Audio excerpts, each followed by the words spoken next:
Hai semua, kenalin aku dari perwakilan dari kelompok 1. Kali ini kita akan membahas tentang proklamasi nih. Proklamasi yang nantinya akan membahas tentang Rengas Dengklok dan juga negara-negara yang akan mendukung kita saat kita merdeka nanti. Oleh karena itu, ikutin terus cerita ini sampai... Jadi gimana barudak? Jadi untuk teori kali ini adalah Rengas Dengklok. Nah, begitu Rengas Dengklok, saya juga sudah mencari dari berbagai sumber gitu. Peristiwa Rengas Dengklok. Peristiwa kali ini kita akan menjelaskan tentang Rengas Dengklok. Apa itu Rengas Dengklok? Yang di sini sudah ada skripsi tentang Rengas Dengklok yang kami cari dari berbagai web dan sumber. Bahwa peristiwa Rengas Dengklok ialah salah satu peristiwa penting di Indonesia yang berlangsung pada tanggal 16 Agustus 1945. Tepatnya di daerah Desa Rengas Dengklok, Jawa Barat. Peristiwa ini melibatkan para pemuda dan mahasiswa yang tergabung pada organisasi pemuda Indonesia. Artinya apa tuh bang?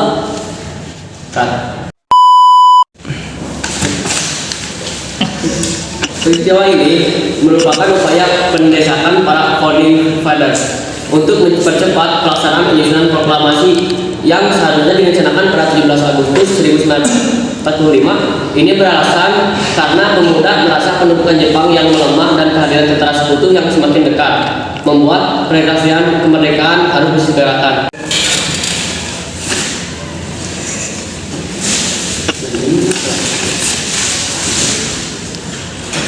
Peristiwa ini melibatkan rombongan tokoh pemuda seperti Soekarni Cahye Saleh dan Bumi Karna yang secara inisiatif pada jam 3 pagi 16 Agustus 1945 mengamankan Soekarno dan Hatta dari penanganan Jepang di rumah Soekarno yang berada di Jakarta menuju daerah Rengas Dengklok. Sampainya di sana, para pemuda meminta persetujuan pada Soekarno dan Hatta. Namun Soekarno awalnya enggan menyetujui mengingat masih belum matangnya persiapan masih bergabungnya Indonesia dengan pihak Jepang. Namun dengan desakan dan tekad pemuda, Soekarno pun menyetujui dan berjanji akan segera memproklamasikan kemerdekaan.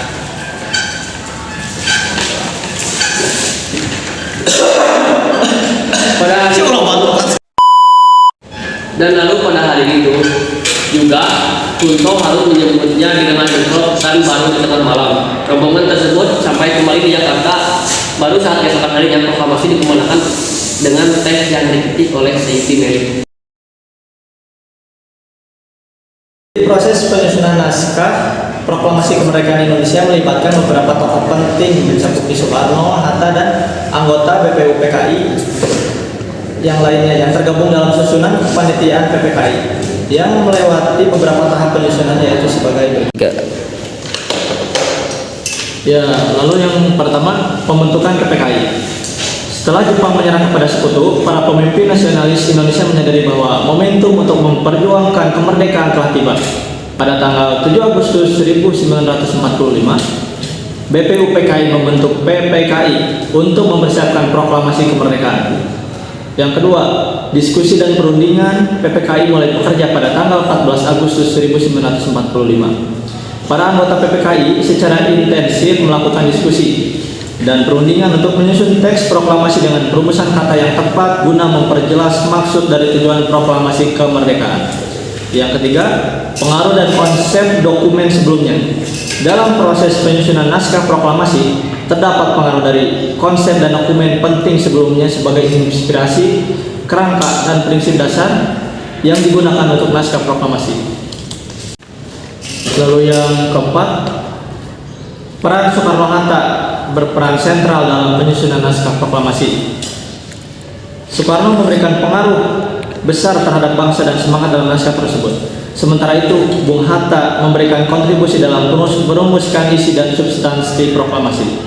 Lalu yang terakhir, sebagai revisi dan finalisasi, setelah berbagai perundingan dan melewati beberapa kali revisi untuk memastikan bahasa dan pesan yang terkandung di dalamnya dengan tujuan kemerdekaan, akhirnya pada malam tanggal 16 Agustus 1945, naskah proklamasi telah mencapai bentuk akhir dan siap diumumkan pada esok hari.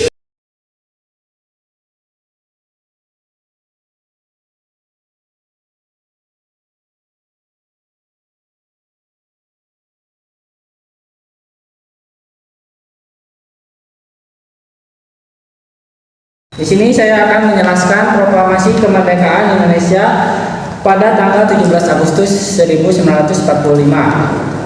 Proklamasi kemerdekaan Indonesia adalah peristiwa penting dalam sejarah Indonesia yang terjadi pada tanggal 17 Agustus 1945. Proses proklamasi kemerdekaan dimulai dengan perjuangan panjang bangsa Indonesia dalam melawan penjajahan Belanda yang berlangsung selama beberapa dekade. Puncak dari perjuangan tersebut adalah proklamasi kemerdekaan yang dilakukan oleh dua tokoh, yaitu Soekarno dan Muhammad Hatta. Ada beberapa arti penting proklamasi kemerdekaan Indonesia adalah sebagai berikut. 1. Kemerdekaan dan kedaulatan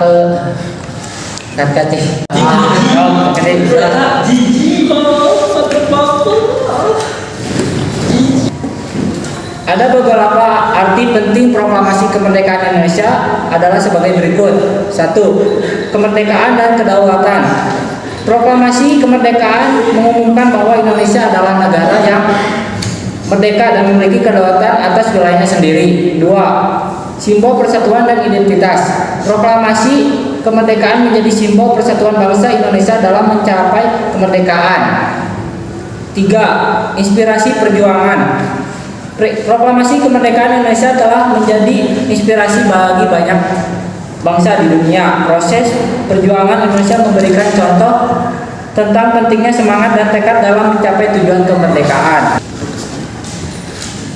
Proses penyebaran proklamasi kemerdekaan dilakukan melalui beberapa tahap, yaitu 1. Penyusunan teks proklamasi oleh Soekarno, Hatta, dan beberapa tokoh nasional lainnya. 2. Pembacaan teks proklamasi pada tanggal 17 Agustus 1945. Soekarno dan Hatta membacakan teks proklamasi di Jakarta di hadapan sejumlah tokoh nasional dan rakyat Indonesia yang hadir. 3. Penyebaran melalui media massa. Teks proklamasi juga disampaikan kepada media massa seperti surat kabar dan radio. 4. Pengakuan internasional. Setelah proklamasi kemerdekaan, upaya diplomasikan dilakukan untuk mendapatkan pengakuan internasional terhadap kedaulatan Indonesia. Dalam proses ini, negara-negara lain secara resmi mengakui kemerdekaan Indonesia.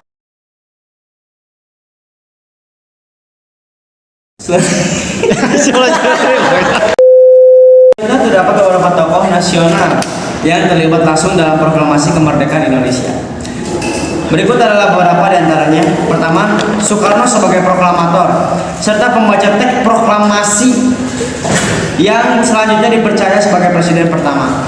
Yang kedua, Muhammad Hatta sebagai proklamator juga yang terlibat langsung dalam merumuskan isi dan substansi proklamasi.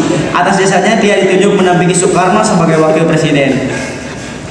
3. Sultan Syahrir sebagai tokoh yang mengamankan Soekarno Hatta dalam peristiwa Rangas Dengklok dan dipercaya sebagai Perdana Menteri politikus pertama. Yang keempat, Supomo sebagai orang yang aktif mengusulkan idenya dalam proklamasi dan dirinya juga lah yang sangat menjunjung tinggi pengamatan rataan kasta sosial di Indonesia. Yang kelima, Sayuti Meli adalah pembantu Soekarno dalam pembuatan naskah proklamasi sekaligus sebagai saksi dalam pembuatan naskah proklamasi. Yang terakhir, Ahmad Subarjo adalah tokoh yang menengahi konflik antara golongan tua dan golongan muda pada peristiwa Rangas Dengklok. Karena jasanya setelah merdeka dirinya ditunjuk sebagai Menteri Luar Negeri pertama.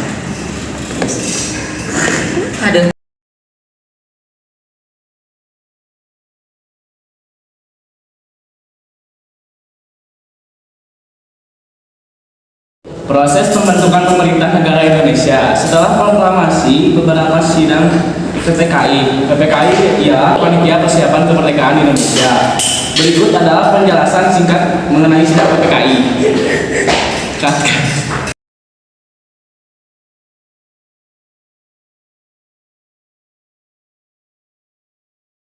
Berikut adalah penjelasan singkat mengenai sidang PPKI.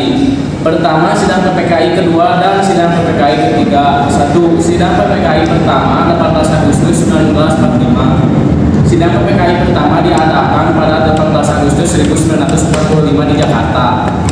Sidang ini bertujuan untuk membentuk Komite Nasional Indonesia atau KNI yang dipimpin oleh Soekarno sebagai presidennya. 2. Sidang PPKI kedua diadakan 10 sampai 17 November 1945. Sidang PPKI kedua diadakan pada 10 sampai 17 November 1945 di Jakarta. Sidang ini menghasilkan pembentukan Badan Penyelidikan Usaha Persiapan Kemerdekaan Indonesia (BPUPKI) yang bertugas menyusun rancangan undang-undang dasar, dan Komite Nasional Indonesia Pusat KNIP yang berperan sebagai badan legislatif yang mengawasi kebijakan pemerintah.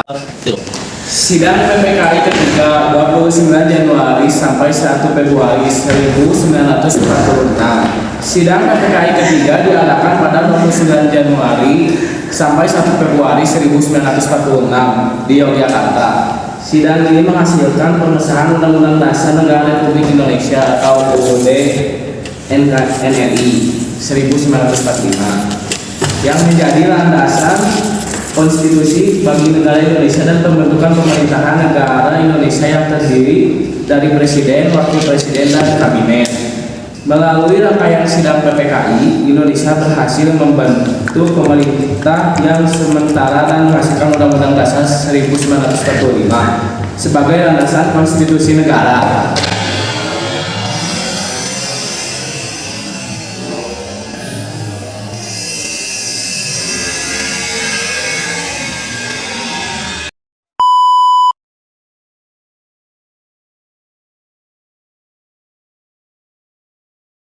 Ketujuh, dukungan rakyat terhadap kemerdekaan Indonesia menjadi salah satu faktor dalam perjuangan melawan penjajahan. Respon rakyat terhadap kemerdekaan Indonesia dapat dilihat dalam berbagai bentuk, termasuk contohnya seperti berikut. Yang pertama, demonstrasi dan perlawanan bersenjata. Rakyat Indonesia secara aktif berpartisipasi dalam pertempuran untuk mempertahankan kemerdekaan, baik melalui gerakan bersenjata maupun aksi perlawanan sipil seperti sabotase. Yang kedua, organisasi nasional mendukung kemerdekaan dapat melalui partisipasi dalam organisasi nasional seperti PNI dan Gerindra. Organisasi ini menjadi wabah bagi rakyat Indonesia untuk menyuarakan aspirasi dan memperjuangkan kemerdekaan. Yang ketiga, partisipasi dalam gerakan nasional dan budaya. Mendukung kemerdekaan melalui partisipasi dalam gerakan sosial dan budaya dapat mencakup dari menyumbangkan dana dan makanan, bahkan hingga gerakan seni dan budaya seperti teater dan musik digunakan sebagai sarana menyebarkan semangat kemerdekaan. Yang keempat, dukungan moral dan kekuatan spiritual. Rakyat Indonesia memberikan dukungan moral bahkan spiritual yang kuat terhadap perjuangan kemerdekaan. Mereka melalui doa, nyanyian patriotik, dan upacara adat untuk memberikan semangat kepada pejuang kemerdekaan. Oke, setelah kalian mendengarkan semua ceritanya, terus pernah nggak sih terbesit sama pikiran kalian bahwa bagaimana dukungan negara-negara luar terhadap kemerdekaan kita? Nah, saat ini kita akan bahas tentang itu semua.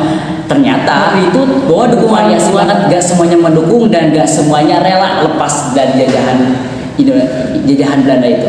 Oleh karena itu, kita akan bahas satu persatu. Mulai dari Asia Afrika. Wah, Asia Afrika ini kayak negara-negara yang pertama kali mendukung Indonesia untuk bisa merdeka. Untuk mengingat hal itu, pada tahun 1955 kita itu menciptakan sebuah konferensi Asia Afrika yang tepatnya di Bandung. Wah, bangga banget dong harusnya. Dan yang kedua adalah blok. Contohnya seperti apa? Contohnya seperti Uni Soviet. Nah, kenapa harus Uni Soviet?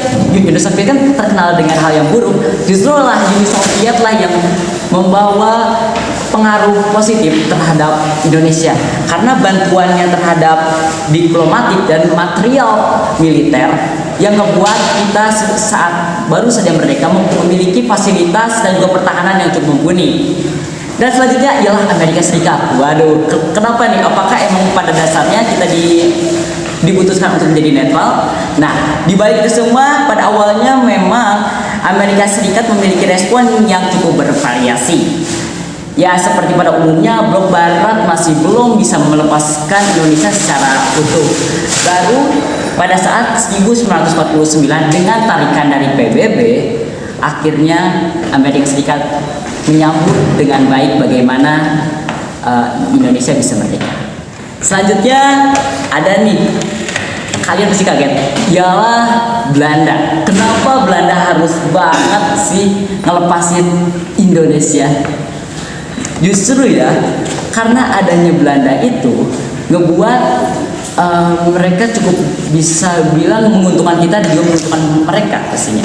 Oleh karena itu, Belanda saat mendengar bahwa Indonesia telah merdeka, sesuai dengan dugaan kalian, mereka tidak ikhlas.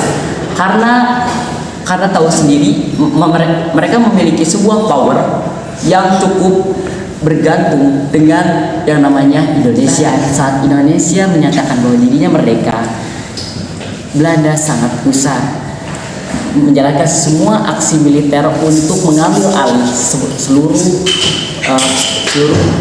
kemampuan dari Indonesia. Tapi apa daya, karena tarikan PBB, mereka bisa ditarik mundur kembali dan juga menyatakan bahwa dirinya harus rela melepas Indonesia.